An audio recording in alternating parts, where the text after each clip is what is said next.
मुंबई की एक जगमगाती शाम थी। लाइटें, कैमरा और चारों तरफ हंसी की गूंज। टीवी स्टूडियो में एक कॉमेडी शो की शूटिंग चल रही थी। दर्शक ठहाकों से गूंज रहे थे, लेकिन उन्हीं ठहाकों के बीच एक शख्स चुपचाप बैठा था। चेहरे पर मुस्कान थी, पर दिल में एक अनकही कहानी। किकू शारदा।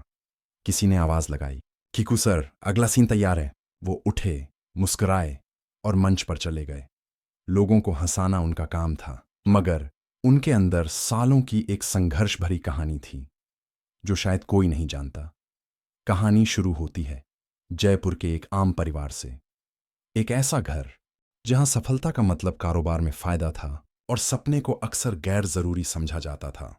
छोटे राघवेंद्र, जिन्हें आज लोग किकू शारदा के नाम से जानते हैं, बचपन से ही दूसरों को हंसाने में माहिर थे।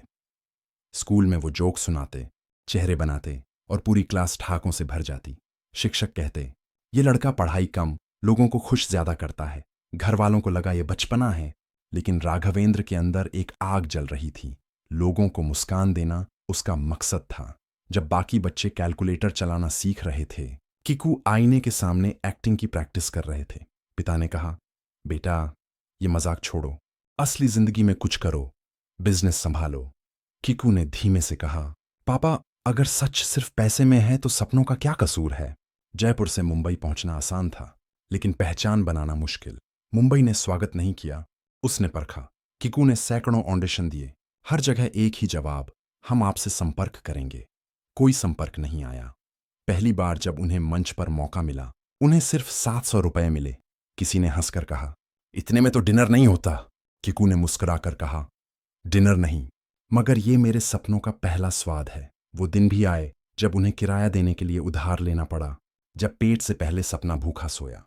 पर वो हर सुबह फिर उठे, क्योंकि उन्होंने खुद से वादा किया था, मैं तब तक नहीं रुकूंगा जब तक मेरी हंसी लोगों की उम्मीद नहीं बन जाती। धीरे धीरे संघर्ष का फल दिखने लगा। टीवी शो FIR में उन्होंने कांस्टेबल मुलायम सिंह गुलगुले का किरदार निभाया। लोगों ने उन्हें नोटिस किया। पहली बार उन्होंने महसूस किया कि उनका मजाक अब लोगों की याद बन चुका है। इसके बाद आया show comedy nights with Kapil, जहां उन्होंने पलक, बच्ची और लच्छा जैसे किरदार निभाए। वो सिर्फ कॉमेडियन नहीं रहे, बल्कि हर घर की मुस्कान बन गए।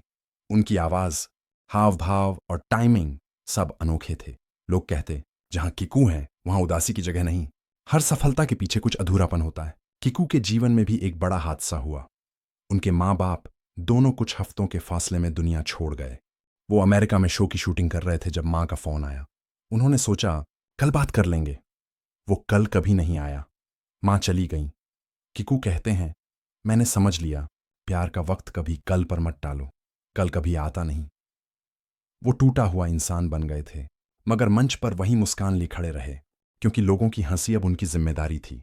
कॉमेडी की दुनिया कभी कभी क्रूर होती है। लोगों ने कहा, ये तो मोटा आदमी है, इसी वजह से मजेदार लगता है। ये बातें हंसी की तरह दिखीं, लेकिन हर शब्द तीर की तरह लगा।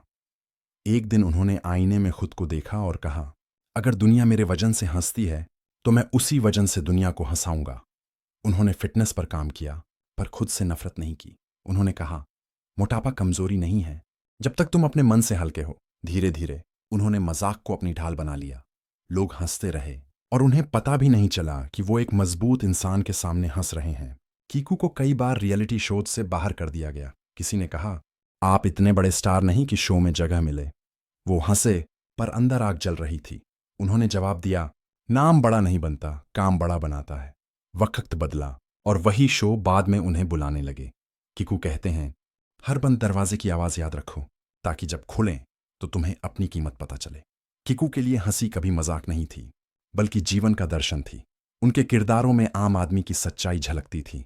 एक माँ की झुंझलाहट, एक बेटे की मासूमियत, एक पुलिस वाले का तनाव, सब कुछ मजाक में, मगर सच्चाई के साथ। वो कहते हैं, कॉमेडी सिर्फ जोक नहीं, इंसानियत का आईना है। उनकी हंसी में दर्द था, और उनके दर्द में हंसी। शायद यही वजह है कि लोग सिर्फ हंसते नहीं, बल्कि सोचते भी हैं। समय के साथ किकू ने खुद को बदलना शुरू किया। उन्होंने मेडिटेशन अपनाया, परिवार को समय देना शुरू किया और नए कलाकारों को सिखाने लगे कि कॉमेडी एक्टिंग नहीं, एहसास है। उनके स्टूडेंट कहते हैं, किकू सर सिखाते नहीं, प्रेरित करते हैं। वो हर चेहरे को यह समझाते हैं कि अगर तुम खुद को हल्के में लेना सीख लो तो कोई तुम्हें गिरा नहीं सकता। आज जब लोग कहते हैं कि किकू करोड़ों के मालिक हैं, वो मुस्कुरा कर कहते हैं, मेरी असली दौलत वो मुस्कानें हैं जो मैंने किसी के चेहरे पर छोड़ी हैं। उनके लिए शोहरत अब उद्देश्य नहीं, बल्कि जिम्मेदारी है। वो जानते हैं कि असली जीत पैसे की नहीं, दिल जीतने की होती है। किकू की कहानी हमें सिखाती है कि हंसी कभी हल्की चीज नहीं होती। वो टूटे हुए दिल की सबसे बड़ी दवा है। उन्होंने खुद दर्द झेला, लेकिन दुनिया को मुस्कुराना नहीं छोड़ा। वो कहते हैं, अगर तुम हंस सकते हो तो तुम अब भी जिंदा हो। किकू अब भी सपने देखते हैं। वो चाहते हैं कि एक दिन ऐसा शो बनाएं जहां कॉमेडी के साथ इंसानियत, प्यार और उम्मीद भी दिखे। वो युवाओं से कहते हैं, अगर तुम हंसना सीख गए तो जिंदगी तुम्हें कभी हरा नहीं पाएगी। एक इंटरव्यू में किकू ने कहा था, कॉमेडी हंसी नहीं, हिम्मत है। जब तुम दूसरों के सामने हंसते हो तो अपने अंदर के दर्द को जीत लेते हो। ये कहते हुए उनकी आंखें नम थीं, लेकिन मुस्कान वहीं थी, वो मुस्कान जिसने पूरी दुनिया को जीना सिखाया। किकू शारदा की कहानी सिर्फ एक कॉमेडियन की नहीं, हर उस इंसान की है जो जिंदगी की ठोकरों के बाद भी मुस्कुराना नहीं भूलता। जहां लोग हार मान लेते हैं, वो हंसना सीख जाते हैं। जहां रास्ता बंद होता है, वो हंसी का नया रास्ता बना लेते हैं। किकू शारदा ने सिखाया, कभी कभी हंसना ही सबसे बड़ी बहादुरी होती है।